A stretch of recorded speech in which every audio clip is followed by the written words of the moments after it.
So side எஃபெக்ட்ஸ்னு பார்த்தீங்கன்னா வந்து நான் முன்னாடியே சொன்ன மாதிரி வந்து அந்த நோய் எதிர்ப்பு திறன் வந்து கொஞ்சம் தவறாக வேலை செஞ்சு நம்ம டிஷ்யூஸே வந்து அட்டாக் பண்ணுதில்ல. ஸோ அதை கம்மி பண்ணுறதுக்கூடிய மெடிசன்ஸ்னால வந்து கொஞ்சம் வந்து அந்த இம்யூனிட்டி லெவல் கொஞ்சம் குறையும். நார்மலாக இருக்கிறவங்கள விட அது வந்து கொஞ்சம் குறையும். ஸோ அந்த குறையும் போது வந்து ஈஸியாக வந்து இன்ஃபெக்ஷன்ஸ் கொஞ்சம் தாக்கறதுக்கான வாய்ப்பு இருக்குது.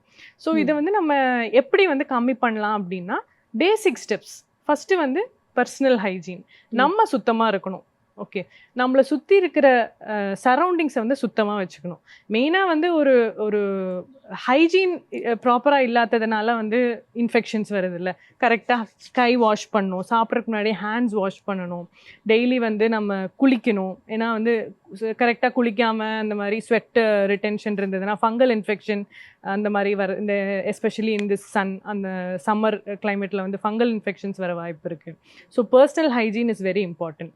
ரெண்டாவது வந்து நம்ம வந்து சப்போஸ் ஒரு க்ரௌடட் பிளேஸ் எல்லாம் போகிறோம் அப்படின்னா வந்து கொஞ்சம் மாஸ்க் போட்டு ப்ரொடெக்ஷன், அந்த மாதிரி ஒரு ப்ரொடெக்ஷன் நம்ம வந்து அந்த ஆட்டோமியூன் டிசீஸ் ட்ரீட்மெண்ட் இருக்கிற பேஷண்ட்ஸ் வந்து அதை எடுத்துக்கணும்.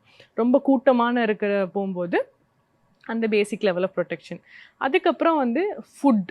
ஸோ ஃபுட்டுனால ஏகப்பட்ட இன்ஃபெக்ஷன்ஸ் வரும்.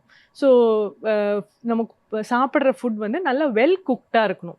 ரா ஃபுட்டு, ரா சீ ஃபுட், ரா மீட்னாலே வந்து நிறைய இன்ஃபெக்ஷன் வரும். வெளியே சாப்பிடும்போது நல்ல இடத்துலேருந்து அந்த குக் பண்ணுற என்வாயர்மெண்ட் வந்து ஹைஜீனிக்காக இருக்கான்னு பார்த்து செலக்ட் பண்ணி சூஸ் பண்ணணும். ஸோ பேசிக் வந்து நம்ம ஹைஜீனிக்காக இருந்தாலே வந்து மோர் தென் சஃபிஷியன்ட். ஸோ அந்த அளவுக்கு ப்ரொடெக்ஷன் இருந்தாலே போதும்.